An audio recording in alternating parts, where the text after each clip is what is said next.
So here's a little story. 2000.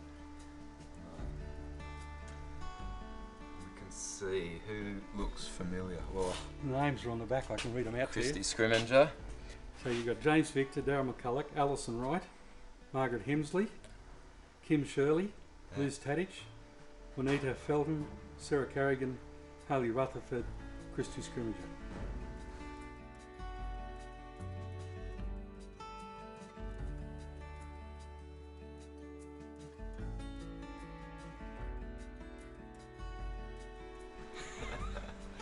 "21 years ago.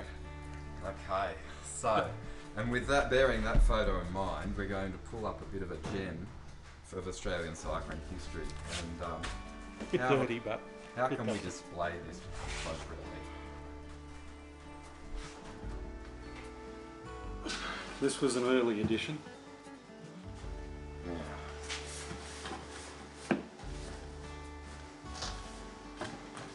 The old McCulloch handlebars.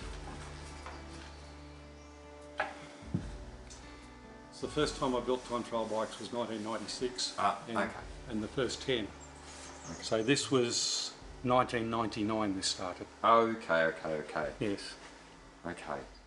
So I'm going to come into shot because I'm going to gush a bit. To be clear, this is a real piece of cycling history, and it's sitting on a workbench.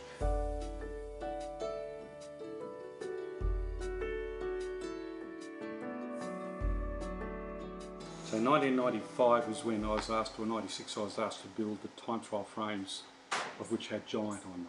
Right. It was Giant with a distributor, with a what's the names, but yeah, so.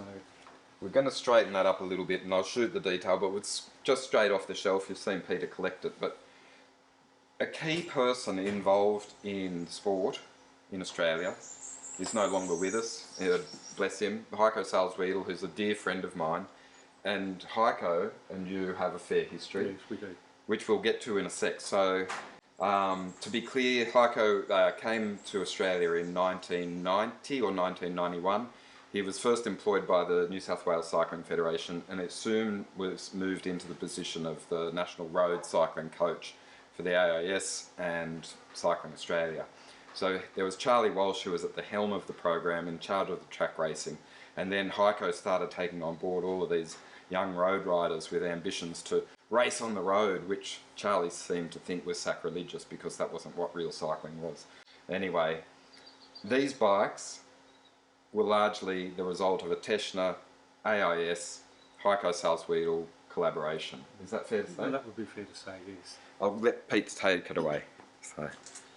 Back in 1994, Nathan O'Neill was having a bit of a hiatus or a break from cycling, and he came from Toowoomba, and I offered him to build him a road frame, and when he went back to the AIS in 95, Heiko was there, and all of a sudden I started getting an order for a road frame here and a road frame there. Even though the program was under another well-known brand, and which eventually led through to being asked to build 10 time trial frames for 1996 Nationals. Right. And we built those time trial frames. And Nathan O'Neill, who I'd already built one of the time trial frames for as a direct sponsorship, won that year. And then the next 9 were also on these frames that I'd actually built, which were branded under a different name. So I built these 10 time trial frames for the AIS, and at the 1996 Time Trial Championships, the first 10 were filled by the AIS riders, naturally, of course. But on the same day, 2 to 5 in the women. So out of 15 places, these frames that were built here in Australia had won 14 of the 15 places at the Nationals for that year. What eventuated from that was Kathy Watt coming to see me after it, and we ended up building her bike for the 98 Commonwealth Games. And from 1999 there was a real program then with the AIS of building the women's time trial bikes right through to 2005.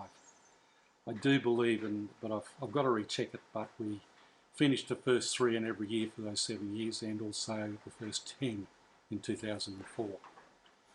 So to actually have an achievement like the first 10 in the men and the first 10 in the women, I think something that was a good achievement. Makes one proud and makes you feel like it was worth being involved.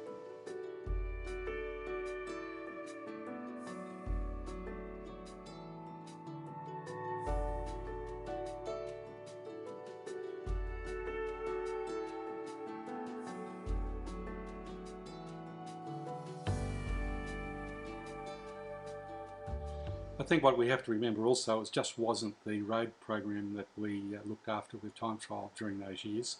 Quite a few of the track riders actually had Teschner frames also, and one of the mountain bike girls had it. I think we delivered her mountain bike frame 2 days before the World Cup in Sydney, and she got second. We've also had BMX, national champion BMX in the girls and those sorts of things at the same time. But I can remember an infamous story where Sean Eadie would punch out about 2,200 watts on a certain brand. On another brand it was 2,400 watts, and he asked me to build a frame for him based on the GT one that he had. And the first time he took it out, he hit 2,600 watts on it. 2,600 watts. And that's just because the frame's not wiggling around. There was another famous rider that we made a track frame for, and I rang him after building it for him, and I said, "How was it?" He said, "I cursed it for the first couple of days." I said, "Why?" He said, it went where I pointed it. You can put that in if you want to. Come on, tell me who it was. No, I can't do that. Okay. He said, first couple of times I went to correct it to go around the track and nearly threw me off. And he said, then I learnt that if you point it in the right direction, that's where it's going to go. Well, we've got this bike still in front of us. Let's go through it. Although you've got your Teschner decal on these handlebars, you credit Darryl McCulloch. Yes, definitely Darryl McCulloch. But we see some features that are now coming back into vogue, which is the raised hand position. If it was a modern bike, that stem stacker would be a lot higher. But I mean, it was pretty rudimentary back in the day, wasn't it? These are old converted BMX levers by the look of it. Yes, they are, I believe. So these handlebars were made to fit the rider back in 2000, 2001, right, 20 years ago. A couple of other things that were in particular is you'll notice that the front derailleur is now on the down tube out of the wind, full internal, out through here and up through here. I can still remember Darryl was very, very particular because he was the mechanic at that stage where he wanted the front derailleur bracket. It was 147 millimetres from the centre of the bottom bracket to the centre of the, not 148 or 146, it had to be 147. Okay. Right.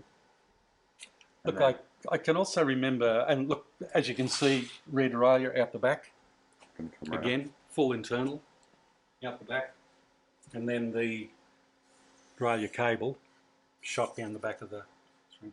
And look, I can remember James Victor saying to me one day, he said, we know the power that the girls can put out, we know how fast they can go, he said, but they actually go faster than we expect them to go on these bikes. Ah. Yeah. Yeah, right. So, early innovation. These tubes also started life as a round tube. Easton in those days didn't really produce that big of a down tube.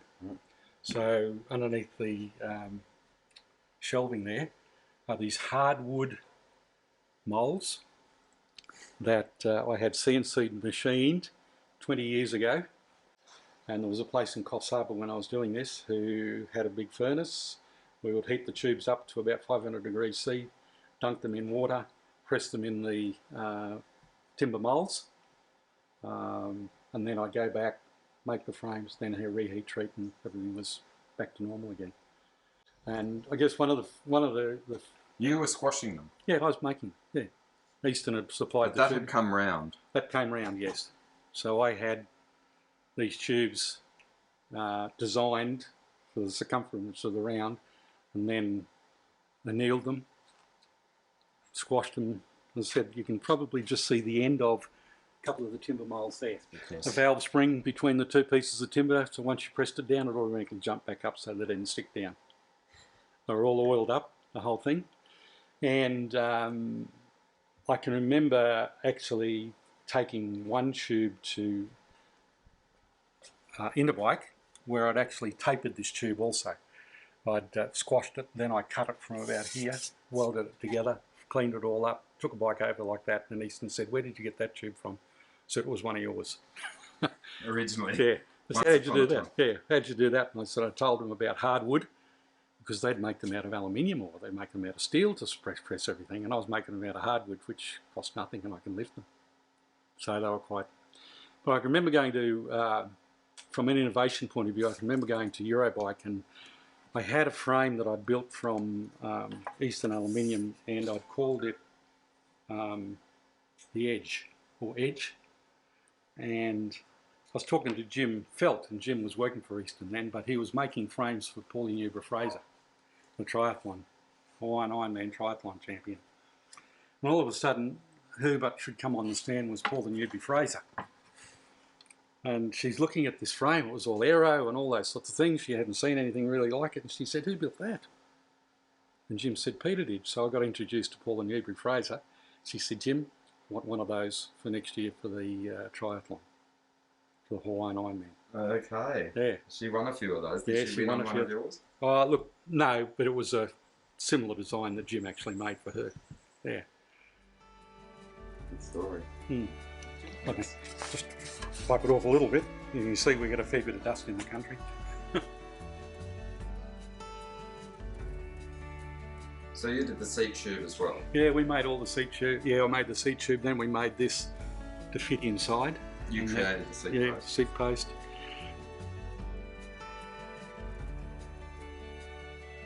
It got changed over the years, where this was an extra to hold it in case it ever came down, but we actually made our own clamps to go around that too.